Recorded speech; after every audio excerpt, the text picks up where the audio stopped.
pour un parcours brillant, fulgurant, décidé, volontaire. On est content pour vous, vraiment. Vous êtes publié aujourd'hui chez Marabout Hachette, ce qui est quand même un sacré challenge. Alors, vous êtes arrivé un peu timidement en première année de formation d'écrivain, et puis vous nous avez dit, j'ai un projet. Et plus qu'un projet, vous avez eu un excellent sujet. Alors, est-ce que vous voulez nous parler de ce fameux sujet, ce livre qui s'appelle La barbe et le biberon? Je suis arrivé au monde de l'édition par un blog, hein. C'est comme ça que Oui. La Barbe et le Biberon est né. J'ai eu en fait mon premier enfant né à Paris Oui. et pour lequel j'avais eu 11 jours de congé paternité. Puis après, comme ma femme est norvégienne, on a déménagé en Norvège. Et là, pour ma deuxième enfant, on m'a offert 5 mois de congé paternité 100% payé. Donc, potentiellement, en tant qu'homme, c'était complètement nouveau pour moi et spontanément, j'ai eu envie de l'écrire. Et c'est comme ça que j'ai eu l'idée de lancer un blog qui s'appelait Barbe à Papa. Barbe, bah, parce que finalement, quand on est en congé paternité, on n'a pas forcément trop le temps de se raser, parce que tous les Norvégiens et les pères norvégiens qui étaient autour de moi, ils avaient tous la barbe. Et barbe à papa, papa, parce que la barbe à papa, forcément, c'est quand même une sucrerie d'attention vers les enfants. Donc, il y avait tout un univers derrière ce terme qui m'a plu. Et je me suis dit, vas-y, Tristan, lance-toi, écris des nouvelles, des petits articles sur ton quotidien de père, avec quand même une démarche un peu politique de me dire, la France doit changer et avoir une politique un peu plus ambitieuse autour de l'égalité homme-femme et des congés parentaux. Donc voilà, moi, mon projet de bouquin, il est vraiment parti d'un blog, d'une aventure personnelle, d'expérience. Et puis, j'avais commencé à écrire des petits articles. Je Et vous donc, écoute. oui, oui, oui. Donc, du coup, ces articles ont tout de suite eu une attention assez remarquée auprès de mes amis, des amis de mes amis, de beaucoup de femmes qui ont eu des enfants et qui ont bénéficié d'un congé maternité et qui se trouvaient ça vraiment audacieux, le fait qu'un père parle d'éducation, s'investisse dans son rapport avec ses enfants et fasse la promotion d'un congé paternité hyper long. Si, mais ce qui s'est passé, c'est que je dirais pas que j'avais des talents d'écriture, mais j'avais un petit style où je gérais à la fois c'était pas des nouvelles à l'époque, c'était plutôt on va dire des récits, des petites chroniques du quotidien sous le ton de l'humour, avec à chaque fois un petit suspense et savoir comment j'allais m'en sortir dans ce jour avec mon enfant. Et comme il y avait aussi une dimension politique, et ça je l'ai très vite compris, parce que comme j'ai fait aussi du marketing, et moi je voulais pas écrire que pour mes amis et ma famille, mais je voulais vraiment toucher un public large, petit à petit j'ai essayé d'avoir des tons et des nouvelles audiences un peu différentes pour chaque article, et donc du coup j'ai un peu politisé euh, mon, mes différentes chroniques pour être relayées dans des médias un peu plus traditionnels et grand public. Donc, j'ai tout de suite envoyé quelques chroniques qui plaisaient à mes frères et sœurs et mes copines à des grands médias en espérant être publié chez eux. Et c'est ainsi que j'ai été publié, par exemple, chez le Huffington Post sur un de mes textes préférés que j'avais d'ailleurs soumis comme premier texte à Esprit Livre, qui est le jour où j'ai demandé à ma chef 5 mois de congé paternité. Parce que c'était un jour avec un enjeu énorme pour moi, où j'avais peur de l'impact de ces 5 mois de congé paternité pour ma carrière. Et donc, du coup, il y avait beaucoup d'émotions et beaucoup de tensions dans le texte, et que j'ai retravaillé d'ailleurs avec Esprit Livre et qui est dans le bouquin. Donc, je suis super content de ce texte-là, et qui a été tout de suite publié par le Huffington Post et qui m'a tout de suite donné à mon blog beaucoup de visibilité. Donc, quand je dis beaucoup de visibilité, ça veut dire qu'aujourd'hui, mon blog, il a 50 000 visiteurs. C'est quand même beaucoup pour quelqu'un qui est un peu qui a juste écrit des textes, hein. J'ai pas fait beaucoup Oui. de vidéos, j'ai pas fait beaucoup de d'images, j'ai juste écrit des textes, voilà, un peu inspirés en fait de mon quotidien.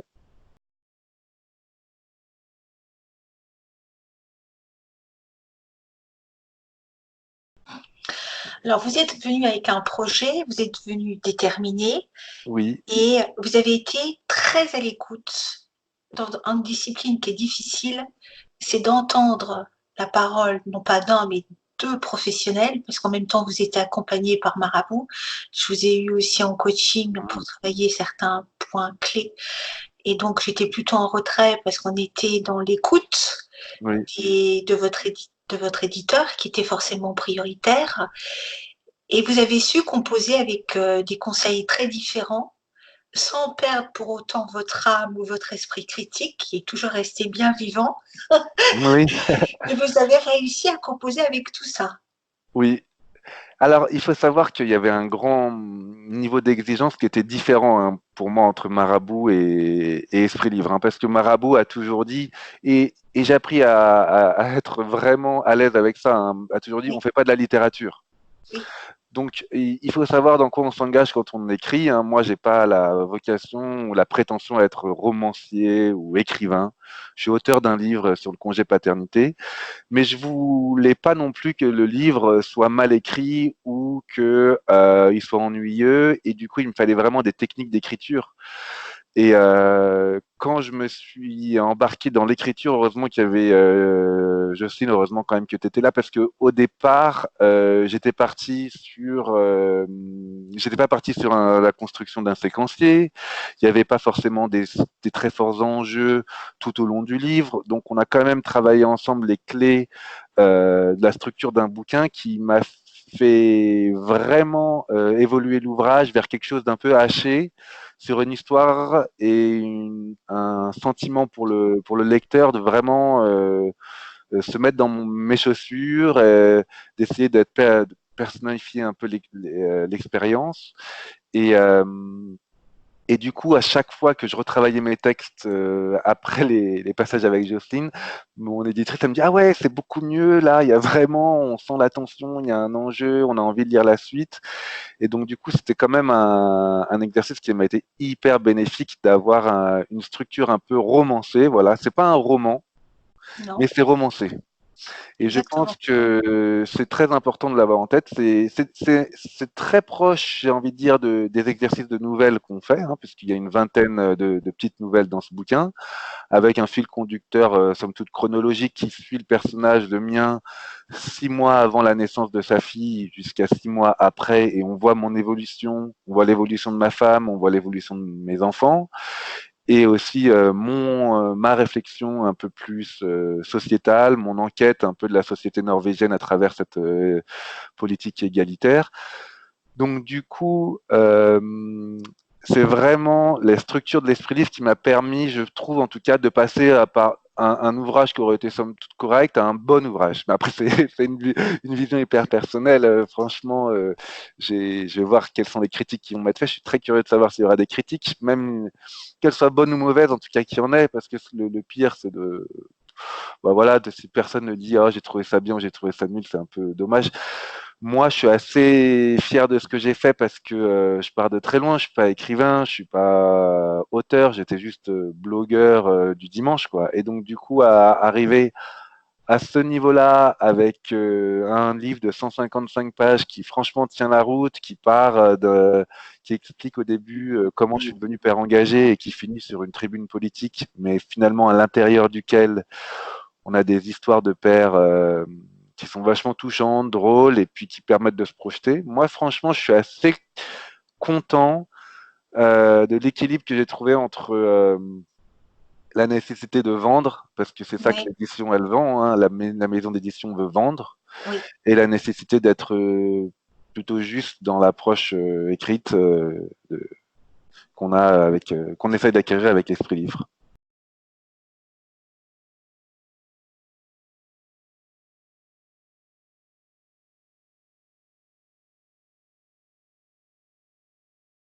Comment tu as vécu ce moment d'immersion où tu as perdu tes propres repères d'homme à la maison, Vous voyez?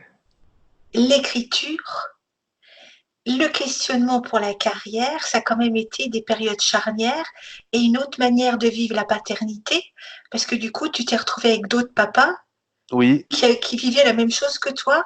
Et on vous exactement. voit en photo, vous êtes plusieurs avec des poussettes Oui, et là, vivre avec un bébé, peut-être une chose que tu n'avais jamais fait avant, vraiment. bah, Comment ça s'est articulé dans ces journées-là, du coup, qui étaient très denses et très nouvelles? donc l'écriture dans cette nouvelle vie, tu veux dire? Oui, comment ça Oui. s'est passé? Tu écrivais quoi Alors, le soir, la oui, journée? alors, et vraiment, pourtant, je suis pas forcément quelqu'un de très organisé, mais j'ai eu quand même comme principe une sorte d'hygiène de vie, je peux dire ça, Oui, où je me suis forcé. Donc, tous les samedis matins et les dimanches matins, j'allais à la bibliothèque pour écrire. Donc, je d'accord. demandais à Louise, ma femme, de s'occuper des enfants. Parce que sinon, elle disait, tu racontes dans ton bouquin que tu t'occupes des enfants, mais tu vas à la bibliothèque pour écrire et c'est moi qui m'en occupe. Donc, du coup, j'avais quand même l'envie de ce que je raconte dans le bouquin soit pas complètement faux par rapport à ce que je vis, parce que sinon, c'est un petit peu dommage de manquer de crédibilité. Mais je me suis forcé donc du coup à écrire beaucoup en bibliothèque tous les samedis matins, les dimanches matins. Quand ma fille faisait des siestes et que j'étais en congé paternité entre midi et 14-15 heures, bah là je pouvais aussi écrire sur mon blog. Donc dès que j'avais un moment on va dire de libre, hop, j'avais envie d'écrire dans mon blog. J'avais forcément plein de brouillons en attente. Et quand je le sentais, hop, je publiais l'article sur mon blog. Et puis quand on vit l'écriture, on sait que c'est pas facile d'être imprégné de quelque chose aussi dense et d'écrire, puisque ça demande du recul, de la réflexion, et Oui, dans une vie qui est très bousculée. Donc c'est un mais effort supplémentaire d'écrire dans ces exactement. conditions-là. Ouais, Mais là, quand tu m'as donné un conseil qui était hyper clé, c'est-à-dire qu'en fait, euh, ce que tu m'as donné comme conseil pour la structure, non seulement dans le séquencier, mais dans le choix des scènes que je vais mettre dans ce bouquin. Et ouais, je le dis encore aujourd'hui à tout le monde, en fait, le choix des scènes de ce bouquin, c'est des scènes de vie que dont j'ai fait l'expérience en Norvège avec cette nouvelle règle de 5 mois de congé paternité et 5 mois de congé paternité pour la mère, et que je n'avais pas vécu en France. Donc j'ai repéré dans toutes les scènes de vie que j'ai eues ici, qu'est-ce qui a été différent de mon mode de vie français. Et c'est de là qu'est parti le bouquin aussi et le choix des scènes à raconter. C'est vraiment des scènes euh, uniques. Et donc du coup, avant de me lancer dans le bouquin, enfin au début je m'étais lancé dans le bouquin, j'avais pas fait ces histoires de réflexion d'un séquencier, d'un héros, des enjeux, des obstacles. Et à la fin, quand on a refait le séquencier ensemble, quand j'ai rechoisi les scènes donc, que je voulais raconter parce que je pense qu'elles faisaient sens, alors ça m'a permis aussi d'être beaucoup plus efficace dans mes samedis matins et mes dimanches matins à la bibliothèque. Mais le problème que j'ai eu, c'est que j'ai dû revoir pratiquement tout. Et ça, c'était un peu dur. Alors forcément, si j'avais eu un peu plus de mois de formation, ça aurait été plus rapide. mm, Mais voilà, c'était moi, ce bouquin en fait est une école de formation. Hein. Ça, normalement, on a ouais, oui, bossé avec un bouquin, mais moi, ce bouquin m'a fait apprendre. Voilà, c'est comme ça. Et l'autre truc qui est trop bien quand on a un ouvrage, c'est qu'on a des deadlines.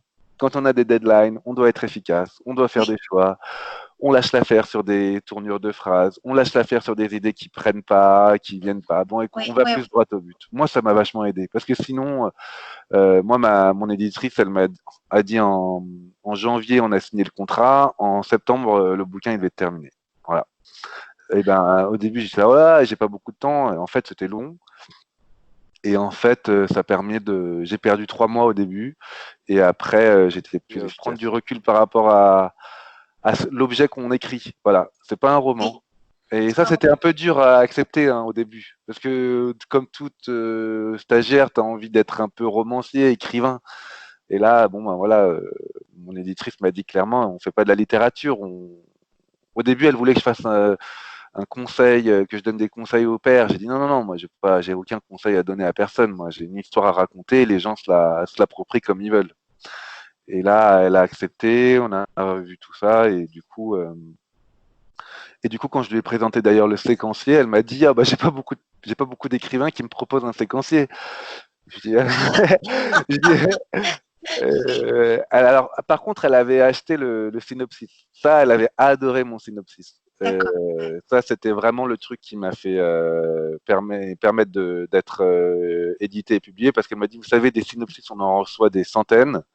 Donc, pour qu'on s'arrête sur le vôtre, c'est que le sujet nous a vraiment paru intéressant.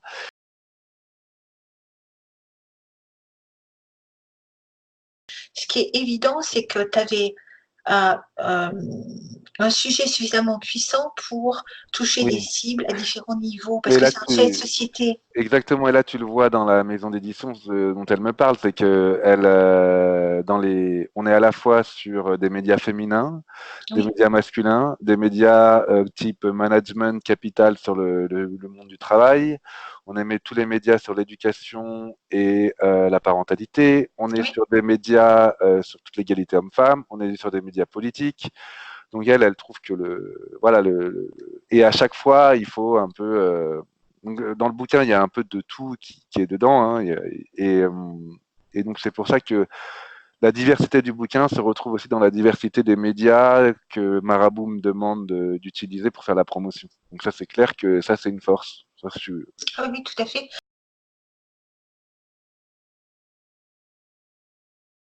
Est-ce qu'elle est contente que le livre sorte? Ah bah elle a pleuré. Alors ça c'est la seule qui a pleuré de toute ma famille, hein, c'est elle. Quand j'ai vu le livre je pensais que j'allais pleurer.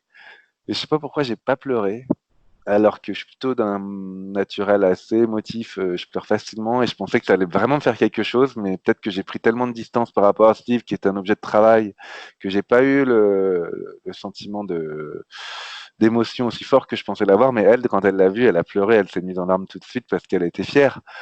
Elle était super fière, elle trouve que c'est un super projet, que c'est un super combat et que oui, c'est fatigant aussi dans une jeune famille comme nous, que je sois un peu toujours à avoir la tête ailleurs, dans le bouquin, dans la promo, dans le blog, c'est chiant. Mais elle était trop fière. Donc,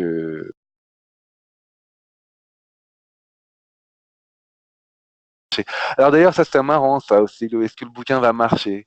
Ça, avant, j'étais genre, il faut que le bouquin marche. Puis, je sais pas. Là, je me dis, écoute, je suis trop fier de moi. Qui marche pas. Il y a pas d'enjeu financier de fou.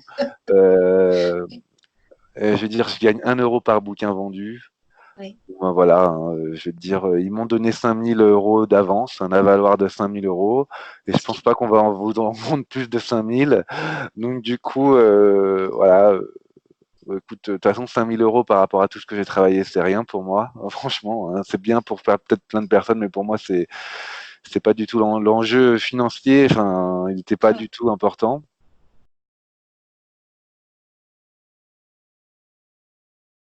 casse ton livre à Paris le Le 15, ouais, 15 janvier à la librairie qui s'appelle, Le Merle Moqueur, dans quel arrondissement? dans le 20e, Dans le 20e, à 19h30, ouais. à 19h30.